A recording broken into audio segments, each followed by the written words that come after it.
ధ్వని అనేటువంటి లెసన్లో మరొక సబ్ టాపిక్ ఏంటంటే అనునాదము, ఆ రెసొనెన్స్ అమ్మ. అసలు అనునాదము అంటే ఏమిటి? అనునాదము జరగడానికి కావలసినటువంటి షరతు, ఉండవలసినటువంటి షరతు ఏమిటి? అదేవిధంగా ఈ అనునాదము అనేటువంటి ఈ ప్రక్రియను మన నిత్య జీవితంలో ఎక్కడెక్కడ చూస్తూ ఉంటాము అనగా అనునాదము యొక్క అనువర్తనాల గురించి నేను ఇక్కడ డిస్కస్ చేస్తాను. అంతేకాకుండా శృతి దండము, రెసోనేటర్, శృతి దండము, దాని యొక్క నిర్మాణము, దానిని కనుగొన్నటువంటి శాస్త్రవేత్త ఎవరు, ఇలాంటి అంశాలను నేను ఈ కాన్సెప్ట్లో అనగా అనునాదము, రెసోనాన్స్ అనేటువంటి ఈ సబ్ టాపిక్లో నేను డిస్కస్ చేయడం జరుగుతుంది. ఓకేనమ్మా? అసలు అనునాదము అంటే ఏంటో డెఫినేషన్ చెప్తా, చాలా జాగ్రత్తగా వినండి. సమాన పౌనపుణ్యం కలిగిన ఫ్రీక్వెన్సీ ఎలా ఉండాలి? సేమ్గా ఉండాలి. ఓకేనమ్మా? సమాన పౌనపుణ్యము, పౌనపుణ్యాన్ని ఇంగ్లీష్లో ఏమంటాం? ఫ్రీక్వెన్సీ అంటాం. సో సమాన పౌనపుణ్యం కలిగిన రెండు వస్తువులను తీసుకొని ఆ రెండు వస్తువులలో ఒకదానిని కంపింపచేసినప్పుడు దాని ప్రభావం వలన రెండవ వస్తువు కూడా గరిష్టమైన శబ్ద తీవ్రతతో కంపనాలు చేస్తుంది. దీనినే మనం ఏమంటామంటే అనునాదము, రెసొనెన్స్ అనేటువంటి పేరుతో మనం పిలవడం జరుగుతుంది. ఓకేనమ్మా? సో సమాన పౌనపుణ్యము, ఇక్కడ నేను రెండు వస్తువులను తీసుకున్నాను. ఆ రెండు వస్తువుల యొక్క పౌనపుణ్యం సమానంగా ఉంది. సో ఈ వస్తువు యొక్క పౌనపుణ్యం 500 హెర్ట్జ్, ఈ వస్తువు యొక్క పౌనపుణ్యం కూడా 500 హెర్ట్జ్. ఓకేనమ్మా? సో సమాన పౌనపుణ్యం కలిగినటువంటి రెండు వస్తువులను తీసుకొని ఆ రెండు వస్తువులలో ఒక వస్తువును కంపింపజేసినప్పుడు, వైబ్రేషన్స్ కు గురి చేసినప్పుడు దాని ప్రభావం వలన రెండవ వస్తువు కూడా గరిష్టమైన శబ్ద తీవ్రతతో అనగా జుమ్ అంటూ ఈ వస్తువు కూడా కంపనాలు చేస్తుంది. వాస్తవానికి మనము ఈ వస్తువును మనమేం తగలము. ఓకేనమ్మా? సో ఈ వస్తువును మాత్రమే మనం కంపనాలకు గురి చేస్తాం.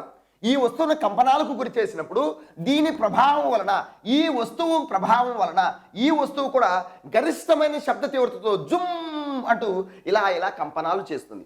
ఈ విధంగా ఒక వస్తువును కంపింపజేసినప్పుడు దాని ప్రభావం వలన మరొక వస్తువు కూడా గరిష్టమైన శబ్ద తీవ్రతతో కంపనాలు చేయడాన్ని మనం ఏమంటామంటే అనునాదము, రెసొనెన్స్ అనేటువంటి పేరుతో మనం పిలవడం జరుగుతుంది. మనం ఇంటర్మీడియట్లో ఒక ప్రయోగం చేసింటాము. అదేంటంటే ఈ రెసోనేటర్ అనగా శృతి దండాన్ని రబ్బర్ శృతితో ఇలా అని ఇలా పెడితే అక్కడ ఉన్నటువంటి నీరు కిందికి వెళుతుంది. ఓకేనమ్మా? ఆ ప్రయోగమే ఇది.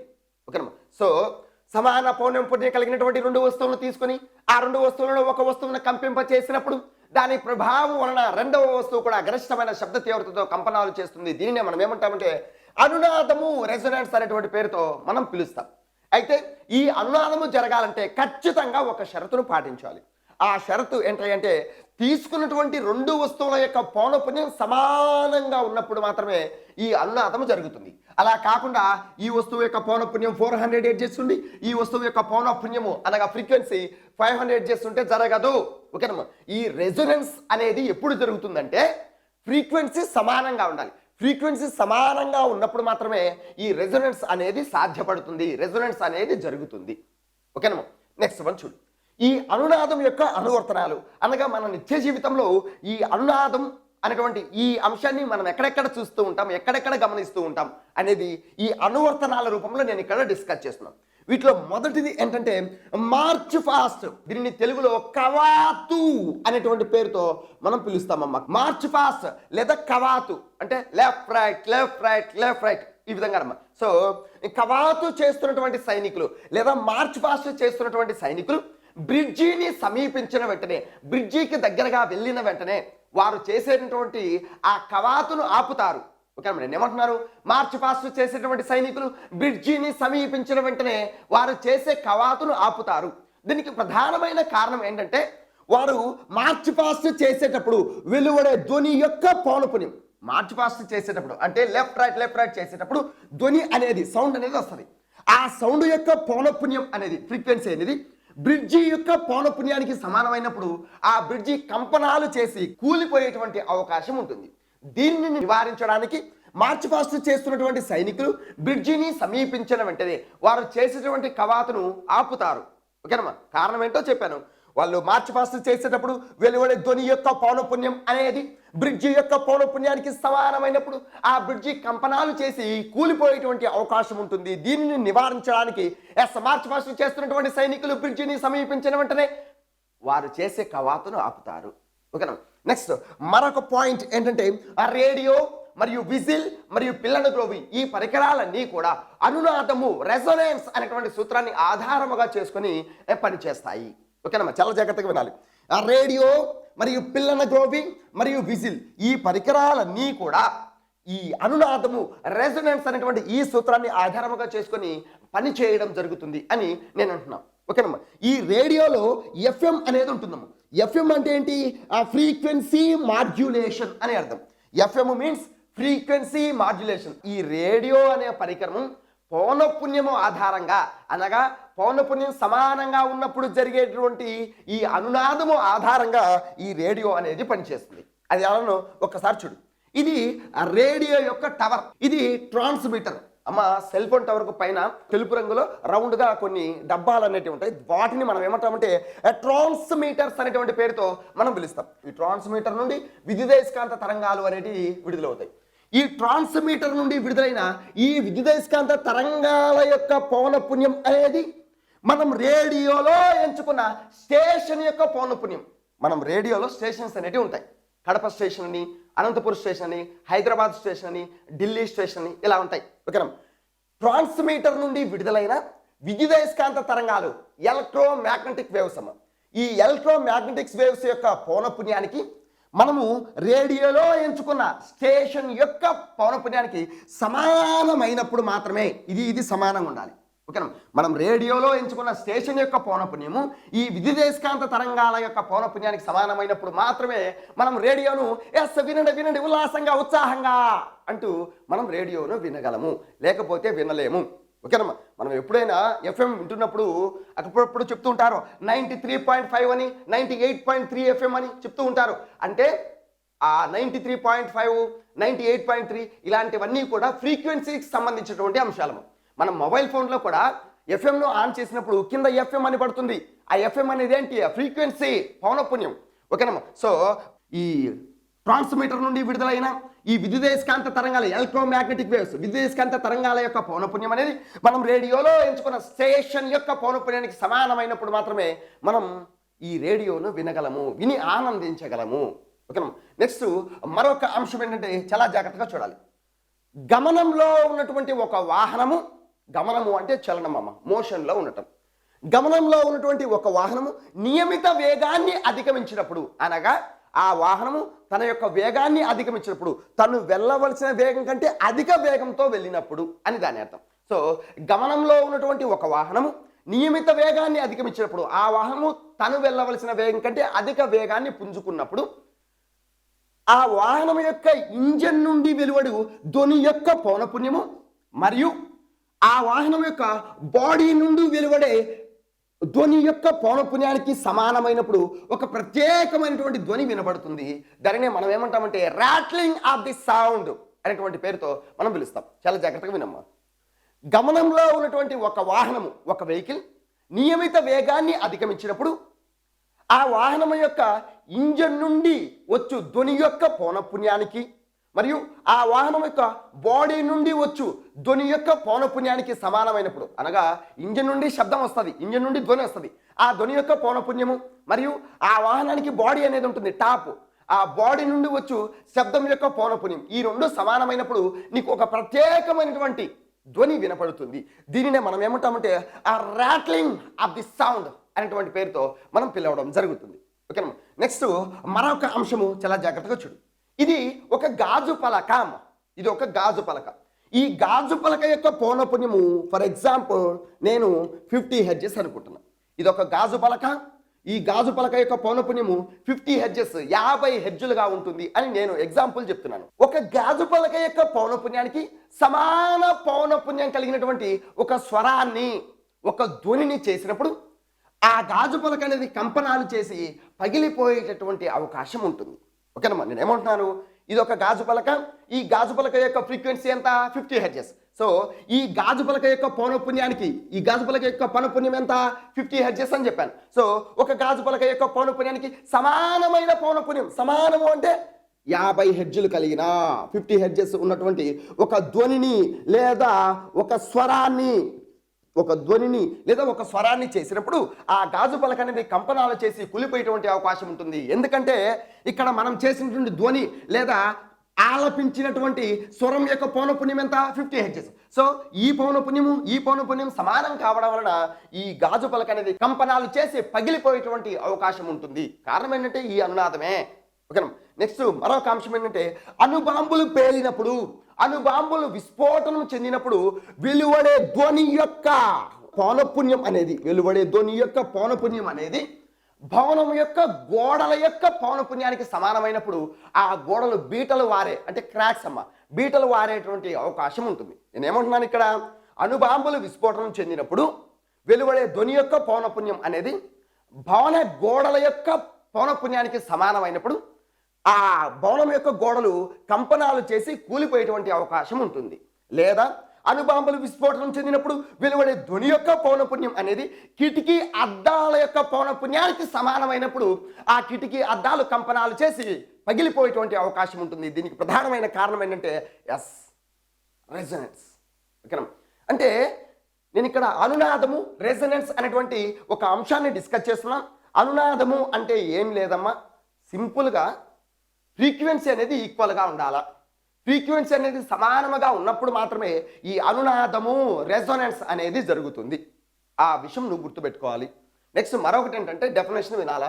సమాన పౌనపుణ్యం కలిగినటువంటి రెండు వస్తువులను తీసుకొని ఆ రెండు వస్తువులు మొదటి వస్తువును కంపింపజేసినప్పుడు, అమ్మా నేను ఇక్కడ ఎగ్జాంపుల్ 500 అన్నా, అలా కాకుండా నువ్వు 300 హెర్ట్జ్, ఇక్కడ కూడా 300 హెర్ట్జ్ నువ్వు తీసుకోవచ్చు. ఓకే, ఎంతైనా తీసుకోవచ్చు. అయితే రెండింటి యొక్క పౌనపుణ్యం ఈక్వల్గా ఉండాలా. సమాన పౌనపుణ్యం కలిగినటువంటి రెండు వస్తువులను తీసుకొని వాటిలో మొదటి వస్తువును కంపింపజేసినప్పుడు దాని ప్రభావం వలన రెండవ వస్తువు కూడా గరిష్టమైన శబ్ద తీవ్రతతో జుమ్ అంటూ కంపనాలు చేయడాన్ని మనము అనునాదము రెజొనెన్స్ అనేటువంటి పేరుతో మనం పిలవడం జరుగుతుంది. దీనికి సంబంధించినటువంటి అనువర్తనాలు అప్లికేషన్స్ ఎలా మార్చ్ పాస్ట్ చేసేటప్పుడు సైనికులు బ్రిడ్జిని సమీపించినప్పుడు వారు చేసినటువంటి కవాతును ఆపుతారు. కారణం ఏంటంటే ఈ అనునాదము. నెక్స్ట్ రేడియో, పిల్లనగోబు, విజిల్. ఓకేనమ్మా, ఈ మూడు కూడా ఈ అనునాదము అనేటువంటి సూత్రాన్ని ఆధారంగా చేసుకొని పనిచేస్తాయి. ఈ రేడియోను కనిపెట్టినటువంటి శాస్త్రవేత్త ఎవరంటే మార్కోని. రేడియోను కనుగొన్న శాస్త్రవేత్త మార్కోని. అదేవిధంగా వైర్లెస్ టెక్నాలజీని కనిపెట్టిన శాస్త్రవేత్త కూడా మార్కోనినే. ఓకేనమ్మా, ఈ రేడియో అనేది వైర్లెస్గా పనిచేస్తుంది కాబట్టి రేడియోను కనుగొన్నది మరియు వైర్లెస్ టెక్నాలజీని కనిపెట్టినది ఎవరంటే మార్కోని అనేటువంటి scientist. Rattling of the sound అంటే ఏంటి, అదేవిధంగా అణుబాంబులు విస్ఫోటనం చెందినప్పుడు గోడలు బీటలు వారడం, అదేవిధంగా కిటికీ అద్దాలు పగిలిపోవడం వంటివి జరుగుతూ ఉంటాయి. దానికి కారణం ఏమిటి వంటి అంశాలను నేను ఇక్కడ డిస్కస్ చేయడం జరిగింది. ఇక్కడ డిస్కస్ చేయవలసినటువంటి మరొక చిన్న అంశం ఏంటంటే ఈ అనునాదము ఆధారంగా ఈ రెజొనెన్స్ బేస్ చేసుకొని గాలిలో ధ్వని వేగాన్ని లెక్కించిన శాస్త్రవేత్త ఎవరంటే డిసి మిల్లర్. అనునాదాన్ని ఆధారముగా చేసుకొని గాలిలో ధ్వని వేగాన్ని లెక్కించిన శాస్త్రవేత్త ఎవరంటే డిసి మిల్లర్. అమ్మ డిసి మిల్లర్ ఎవరు కాదమ్మా, ఈ అనునాదాన్ని ఆధారంగా చేసుకొని గాలిలో ధ్వని వేగాన్ని లెక్కించినటువంటి శాస్త్రవేత్త ఈ డిసి మిల్లర్. ఈ సబ్ టాపిక్లో మనం డిస్కస్ చేయవలసినటువంటి మరొక చిన్న అంశము ఏంటంటే శృతి దండము. దీన్ని ఆంగ్లంలో మనము ట్యూనింగ్ ఫోర్క్ అనేటువంటి పేరుతో మనం పిలుస్తాము. శృతి దండము, ట్యూనింగ్ ఫోర్క్ అని అంటున్నాం. ఈ శృతి దండాన్ని మొట్టమొదటిసారిగా 1711వ సంవత్సరంలో ఇంగ్లాండ్కు చెందిన సర్ జాన్ షోర్ అనేటువంటి ఒక సంగీత విద్వాంసుడు తయారు చేయడం జరిగింది. అమ్మా, ఈ ట్యూనింగ్ ఫోర్క్ని జాన్ షోర్ అనేటువంటి శాస్త్రవేత్త 1711వ సంవత్సరంలో తయారు చేయటం జరిగినది. అయితే ఈ జాన్ షోర్ అనేటువంటి ఈ సంగీత విద్వాంసుడు ఏ దేశానికి చెందిన వ్యక్తి అంటే ఇంగ్లాండ్ దేశానికి చెందినటువంటి వ్యక్తి. సో 1711వ సంవత్సరంలో ఇంగ్లాండ్కి చెందిన జాన్ షోర్ అనేటువంటి శాస్త్రవేత్త ఈ శృతి దండాన్ని తయారు చేయటం జరిగింది. ఈ శృతి దండము ట్యూనింగ్ ఫోర్క్ అనేది ఎల్లప్పుడూ కూడా స్థిరమైన పౌనపుణ్యము, స్టాండర్డ్ ఫ్రీక్వెన్సీ, స్థిరమైన పౌనపుణ్యంతో కంపనాలు చేసేటటువంటి ఒక పరికరము. అంటే దీని అర్థం ఏంటంటే ఇది ఎల్లప్పుడూ కూడా దీని యొక్క పౌనపుణ్యము స్థిరముగా ఉంటుంది. అనగా పౌనపుణ్యము అంటే ఏంటి, ఒక సెకను కాలంలో చేయు కంపనాల సంఖ్యనే మనము పౌనపుణ్యము అంటారు. ఓకేనమ్మా. Number of vibrations per second. అమ్మా, ఒక సెకనుకు చేయు కంపనాల సంఖ్యనే పౌనఃపున్యం అంటాం. అయితే ఈ ట్యూనింగ్ ఫోర్కు ఎల్లప్పుడూ కూడా ఒక సెకనుకు చేయు కంపనాల సంఖ్య సమానంగా ఉంటుంది. ఎల్లప్పుడూ కూడా ఈ ట్యూనింగ్ ఫోర్క్ అనేది ఎల్లప్పుడూ కూడా ఒక సెకనుకు చేయు కంపనాలను సమానంగా చేస్తుంది. అనగా వేసవి కాలంలోను మరియు చలికాలంలోను మరియు వర్షాకాలంలోను ఈ ట్యూనింగ్ ఫోర్కు ఒక సెకనుకు చేయు కంపనాల సంఖ్య స్థిరముగా సమానంగా ఉండటం జరుగుతుంది. ఓకేనా. అదేవిధంగా ఈ శృతి దండము అనేది ఈ యు ఆకారంలో ఉంటుంది. ఈ యు ఆకారపు వంపు వద్ద అనగా ఈ యు ఆకారపు ఈ కరువు వద్ద ఈ యు ఆకారపు వంపు వద్ద ఒక కడ్డీ అనేది అతుకబడి ఉంటుంది.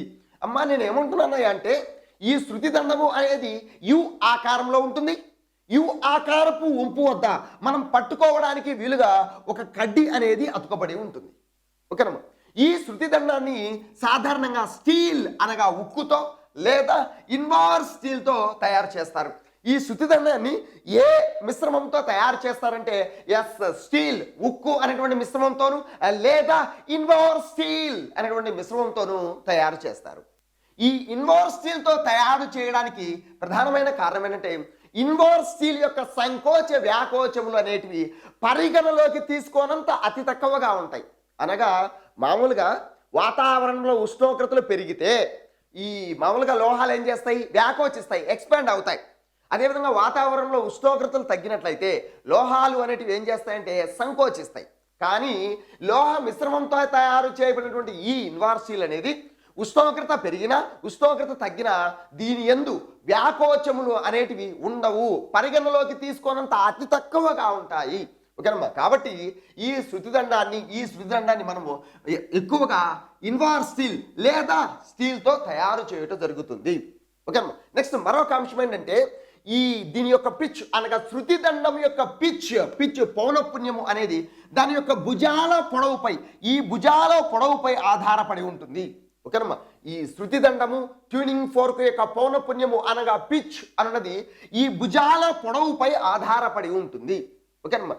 దీని యొక్క పౌనఃపున్యం దేనిపైన ఆధారపడి ఉంటుంది? ఈ భుజాల యొక్క పొడవుపై ఆధారపడి ఉంటుంది అని అంటున్నాం. ఒకవేళ ఈ భుజము యొక్క పొడవు ఎక్కువగా ఉన్నట్లయితే ఒక సెకనుకు చేయు కంపనాల సంఖ్య తగ్గుతుంది కదమ్మా.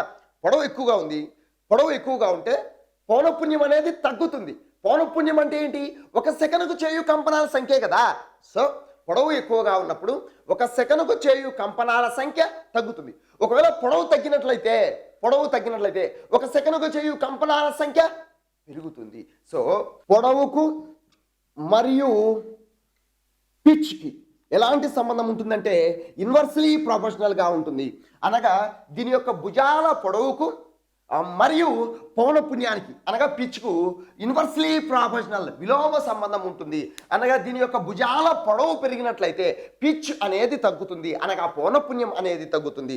ఒకవేళ దీని యొక్క భుజాల పొడవు తగ్గినట్లయితే పిచ్ అనేది పెరుగుతుంది, అనగా పౌనఃపున్యం అనేది పెరుగుతుంది. సో సింపుల్గా మనం చెప్పుకోవాలంటే భుజాల పొడవు ఎక్కువగా ఉన్నట్లయితే ఒక సెకనుకు చేయు కంపనాల సంఖ్య తగ్గుతుంది. ఒకవేళ భుజాల పొడవు తక్కువగా ఉన్నట్లయితే ఒక సెకనుకు చేయు కంపనాల సంఖ్య ఎక్కువగా ఉంటుంది. అమ్మ సింపుల్ లాజిక్ అమ్మ. మన బిల్డింగుల పైన ఫిల్లర్స్ వేసింటారు. ఆ ఫిల్లర్స్ యొక్క పైభాగాన ఐరన్ రాడ్స్ అనేటివి ఉంటాయి. ఆ ఐరన్ రాడ్ని ఒక ఐరన్ రాడ్ని నువ్వు ఇలా పట్టుకొని ఇలా వదిలేసినప్పుడు ఈ ఐరన్ రాడ్ పొడవుగా ఉండిందనుకోండి, ఏం జరుగుతుంది? ఇలా వెళ్ళి ఇలా వస్తుంది. అంటే ఒక సెకనుకు చేయు కంపనాల సంఖ్య తక్కువగా ఉంటుంది. అలా కాకుండా ఐరన్ రాడ్ పొట్టిగా ఉందనుకోండి, ఇలా వెళ్ళి ఇలా అన్నప్పుడు అది ఇక్కడికే కంపనాలు చేస్తుంది. అనగా పొడవు పెరిగితే పౌనఃపున్యం తగ్గుతుంది, పొడవు తగ్గితే పౌనఃపున్యం అనేది పెరుగుతుంది. సో నేను ఇక్కడ ఏ అంశాన్ని డిస్కస్ చేశానంటే స్థిరమైన పౌనఃపున్యంతో కంపించేటువంటి ఒక పరికరము శృతి దండము ట్యూనింగ్ ఫోర్క్ గురించి నేను ఇక్కడ డిస్కస్ చేశాను. దీనిని జాన్ షోర్ అనే శాస్త్రవేత్త మొదటిసారిగా కనుగొనడం జరిగింది. అదేవిధంగా యూ షేప్లో ఉంటుంది. దీనిని పట్టుకోవడానికి వీలుగా యు ఆకారపు వంపు వద్ద ఒక కడ్డీ అనేది అతుకబడి ఉంటుంది. దీనిని సాధారణంగా స్టీల్ లేదా ఇన్వార్ స్టీల్తో తయారు చేస్తారు. ఇన్వార్ స్టీల్తో ఎందుకు తయారు చేస్తారా అంటే ఇన్వార్ స్టీల్ అనేది ఉష్ణోగ్రత పెరిగినా తగ్గినా దానిలో సంకోచ వ్యాకోచములు ఎక్స్పాన్షన్ అండ్ కాంట్రాక్షన్ అనేటివి చాలా తక్కువగా ఉంటాయి. అదేవిధంగా ఈ శృతి దండం యొక్క ట్యూనింగ్ ఫోర్క్ యొక్క పిచ్ అనగా పౌనఃపున్యం అనేది దాని యొక్క భుజాల పొడవుపై ఆధారపడి ఉంటుంది. ఈ అంశాలను నేను ఇక్కడ డిస్కస్ చేశాను. అంతేకాకుండా అనునాదము అంటే ఏంటి, ఆ అనునాదం జరగడానికి కావాల్సిన షరతు ఏమిటి, అనునాదం యొక్క అప్లికేషన్స్ ఏమిటి, అనునాదాన్ని ఆధారంగా చేసుకొని గాలిలో ధ్వని వేగాన్ని నిర్ణయించిన శాస్త్రవేత్త ఎవరు వంటి అంశాలను నేను ఇక్కడ డిస్కస్ చేయడం జరిగింది.